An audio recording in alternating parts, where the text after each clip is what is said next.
Recently, residents in Corinth and David have been clamoring for some changes in the area near the beach. Not only have they been having issues with restriction of access to the beach, but also to another area in close proximity. The residents say the owners of the Belair Plantation have built a structure on the allowed road and are now allegedly accosting residents who use the road. According to them, a portion of the land which was sold to the owners of the plantation was left by the seller to the community for recreational activity years ago. According to the residents, a structure was built on the given plot of land and a fence was built along the roadside, preventing them from entering the land, which they say is rightfully theirs.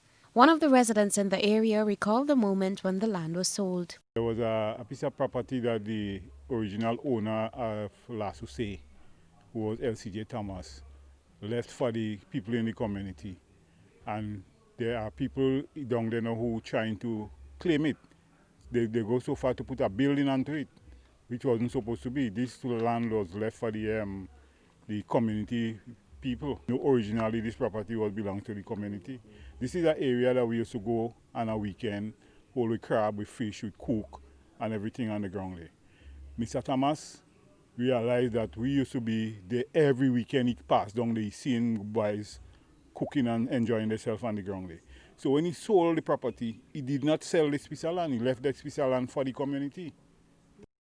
The historical value of the area is one that must be preserved. A teacher in the area, Marlene Neptune, says with restrictions imposed on the land, it will now be impossible to bring students into the environment during lessons, something she has done for years.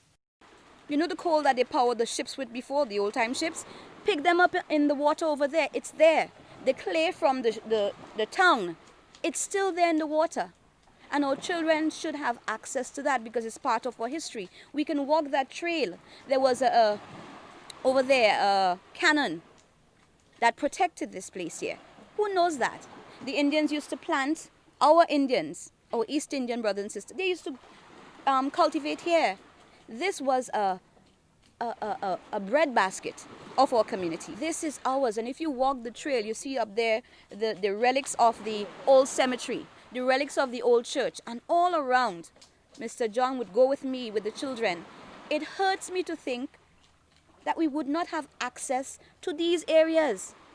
Development is important, but we have to balance it. Today's meeting was held to discuss the way forward, not only on the possibility of regaining access to the land, but other issues within the area that need to be resolved.